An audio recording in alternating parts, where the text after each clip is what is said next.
Goedemiddag en welkom bij Joert. De politie had 12 jongeren aangehouden voor het dealen in harddrugs in wat is Friesland. 12 van hen binnen minderjarig.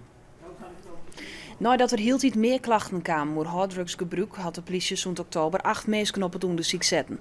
Het valt op dat gebruik en handel van GHB toeneemt onder de jongeren. Verder is er handelen in speed, cocaïne en ecstasy. Ja, dealen, dan denken mensen vaak dat iemand met grote hoeveelheden rondrijdt of rondloopt. Maar het gaat vaak om wat kleinere porties.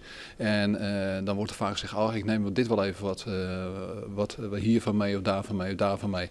En eigenlijk is dat ook dealen. Want je verstrekt het tenslotte. Ja, een beetje onderling regel maar vreun, maar het is voor de wet gewoon wel dealen. Ja, voor de wet zien we dat echt als dealen. De politie had ook met een broekenspraat die het van de vertochten kocht had. Een groep daarvan krijgt hulp van verslavingszorg, omdat ze het alleenig net onkennen. Het gerechtshof in Leeuwarden had van de middag een 26-jarige Dokkum veroordeeld tot cel en tbs voor deerslag op de 24-jarige Susanne Monsma, Dokkum. In Hege beroep waard tolvier en tbs eerske. De rechtbank veroordeelde de man jeder tot 20 jaar cel omdat hij net meewerken woe om psychiatrisch onderzoek. De Dokkumer bracht Monsma met een hamer om het leven in het Tolhuispark in Dokkum. Het hof is van oordeel dat er geen bewijs is dat hij dat met een vooropzet plan dien had. Al met al is het Hof tot de conclusie gekomen dat onvoldoende is komen vast te staan dat verdachte anders dan vanuit een opwelling heeft gehandeld, zodat de voorbedachte raad niet is bewezen. Het hof vindt het net verantwoorden dat de Dokkumer zonder behandeling weer omkeert in de maatschappij. Daarom had ze toch tbs op lijn. Nabesteen van de vermoorde Aswinta Dijkstra uit Snits binnen Lulk op het Openbaar Ministerie. Deze week weer er een rechtszitting over de moord. De advocaat en nabesteen zeggen dat haar dat net verteld is. Aswinta Dijkstra waard in juni dit jaar troch haar ex-zwager deerstutsen. Deze week weer er een proforma-zitting, dus net de inhoudelijke behandeling van de zaak. De nabesteen en de advocaat wisten van neert. Ze kwamen er via berichten op Omroep Friesland achter.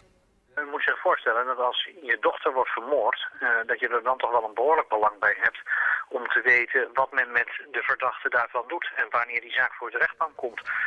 En dat zou je het liefste dan van tevoren willen horen en daar niet opeens mee worden geconfronteerd als je naar de nieuwsberichten van uw omroep luistert of kijkt. Het Openbaar Ministerie liet weten dat ze de nabesteen wel goed informeerd ha.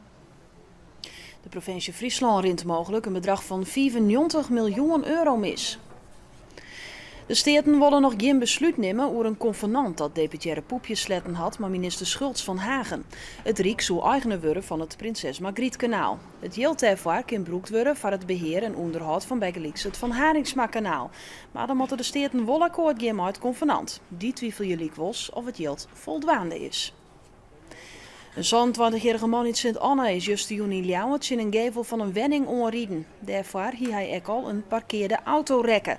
De botsing zwargen voor een soort skeer. De man is verwonnen rekken en naar het ziekenhuis gebracht.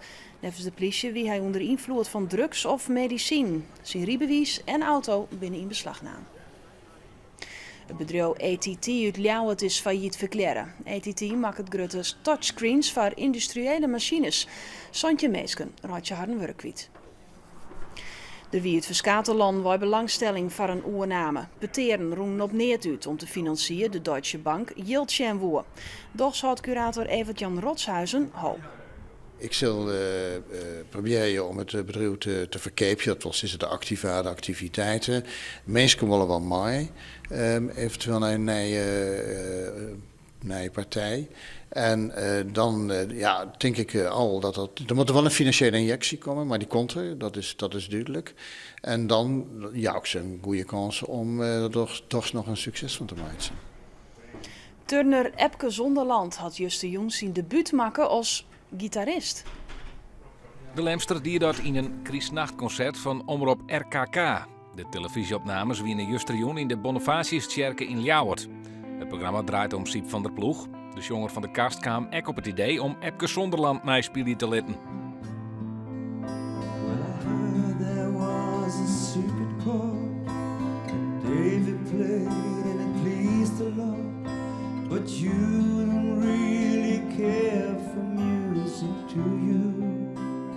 Het concert is sneunte te zien op Nederland 2 bij de RKK om 10 minuten voor halven.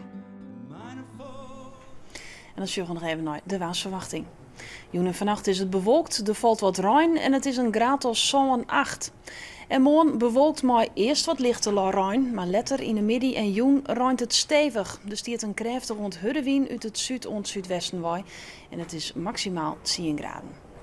En dit weer in het kwart om 6 uur, dan is het weer, dan maar langere reportages. Mooie dag verder.